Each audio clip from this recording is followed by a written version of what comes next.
저희 언론인권에서 후원회를 위한 릴레이 인터뷰에 촬영해주셔서 감사합니다. 언론인권센터 후원의 밤 릴레이 인터뷰 안세윤 기자님. 네, 안녕하세요. 저는 로통뉴스에서 취재기자로 일하고 있는 안세연입니다. 현재 3년차 기자입니다. 저희는 법 누구나 쉽게 알 수 있도록 이란 가치를 지향하는 온라인 법률 전문지입니다. 누구든 쉽게 읽을 수 있는 법률 뉴스를 생산하는 데 초점을 맞추고 있고요. 주로 독자가 궁금해하는 일상 속 이슈들을 최대한 직접 발로 뛰면서 취재하는 언론사입니다. 예를 들면 최근에 그 층간소음으로 이웃 주민에게 칼을 휘두른 사건이 있었지 않습니까? 그때 당시 사건 현장을 이탈한 경찰에 대한 공문이 컸었는데, 그럼 실제 법적으로 이 사람한테 직무유기 같은 책임을 물을 수 있는지, 이런 분석 기사를 다양한 변호사님들 의견을 통해서 빠르게 전달하고 있습니다. 저희는 중의도 이해할 수 있도록 쉽고 정확하게 쓴다는 것을 원칙으로 하고 있습니다. 그래야 독자들도 기사를 읽었을 때 무슨 말인지 모르겠는데 로통뉴스는 제대로 알려주네 이런 반응을 보인다고 생각하기 때문에 그렇게 하고 있습니다.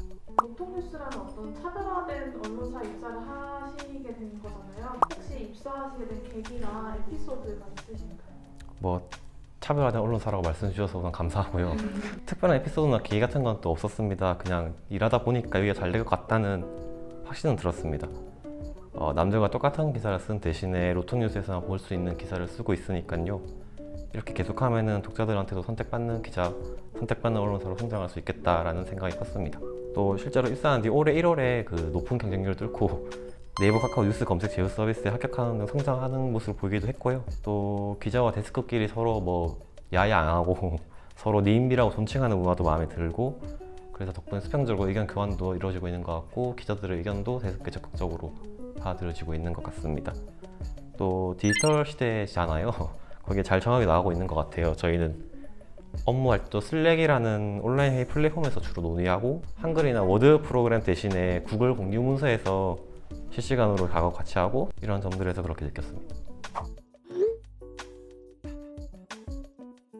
우선 기사 하단에 기자의 친필 서명이 들어갑니다. 거기에 로통뉴스의 윤리 강령에 부합하는 사실 확인을 거쳤는지를 기자가 스스로 묻게 되는데요. 아무래도 기자가 뉴스가 발행되기 전에 마지막으로 한 번 더 체크를 하니까 실수가 줄이고 또 사실 확인에 더 철저해지는 것 같습니다. 그리고 주기적으로 모든 구성원이 모여서 회의를 하거든요. 회고라고 하는 건데요. 그때 각자 자신이 지난 일주일 동안 어떤 기사를 썼고, 어떤 평가를 받았고, 어떤 피드백을 받았고, 어떤 점이 좋았고 아쉬웠고, 어떤 점에서 고민이 지금 드는지 등을 같이 공유합니다. 이런 자리가 있어서 그런 시간 속에서 더 발전한 로통뉴스가 되어가고 있는 것 같습니다. 그럼 약간 돌발 질문. 로통뉴스 약간 이건 단점이다라는 게 혹시 생각하시는 단점요? 아직까지 낮은 인지도. 약간 정부 부서나 그런 분들께 전화를 했을 때 로통뉴스 누구입니다 하면은 노동뉴스요? 대부러 보시는 분들이 많아가지고 그거는 저희가 차차 앞으로 성장하면 해결해질 문제라고 생각합니다. 지하철 3호선 사건 때 먼저 이메일을 주셨죠. 인터뷰 요청을. 그때 이런 유일하게 취재를 했다, 어떻게 했는지 궁금하다라고 연락 주셔가지고 그때 전화로 인터뷰도 하고, 지금은 이렇게도 인터뷰하고 인연이 된 것 같습니다. 그때 유일하게 취재했던 언론사로 저희가 알고 있고 저희가 확인했었는데, 어이없는 질문이긴 하지만 당시 취재를 하시게 된 계기가 무엇이었는지 궁금합니다. 네. 지난 7월에 주요 언론사들이 이 사건에 자극적인 제목을 달아서 경쟁적으로 보도를 했습니다. 내용은 짧은 바지를 입은 여성이 지하철에서 쓰러졌는데 성추행범을 몰릴까봐 남성들이 아무도 돕지 않았다, 이런 내용이었는데요. 그러다 보니까 당연히 기사 댓글에는 도와주고 봉변당하니까 모른 척하기 낫다, 아직도 오지도 떨면 안 된다, 긴 바지 입고 있어도 못 도와준다, 이런 반응이 수천 개씩 달려있더라고요.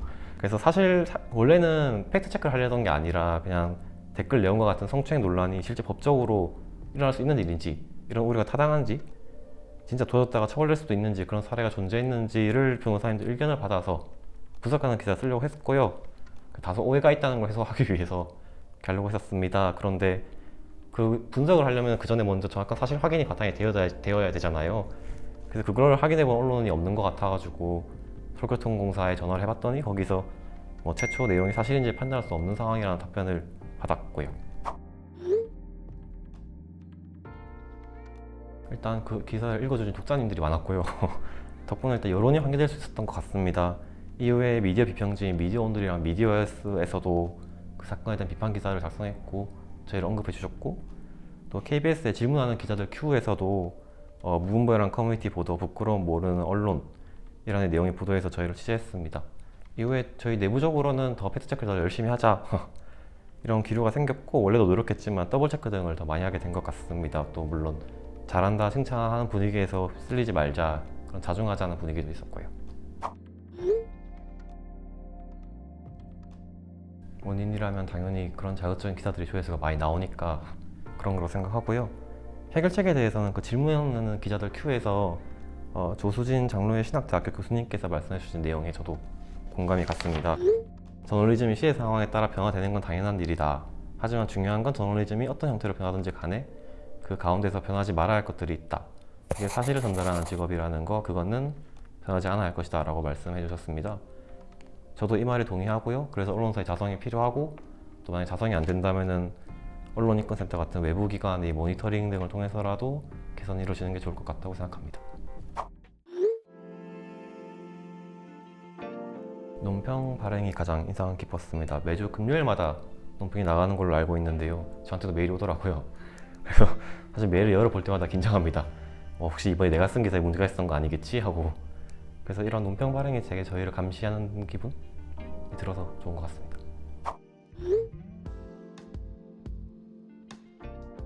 당장 저부터도 비판하는 데는 익숙하지만 비판받는 데는 어색해하는 것 같습니다. 급변하는 미디어 환경 속에서 바른 길을 걸어갈 수 있도록 좋은 감시, 비판 부탁드립니다. 저에게는 언론인권센터란 따끔한 축비 같습니다. 제가 본분 잊은 것 같으면 언제든지 축비를 내려쳐 주십시오.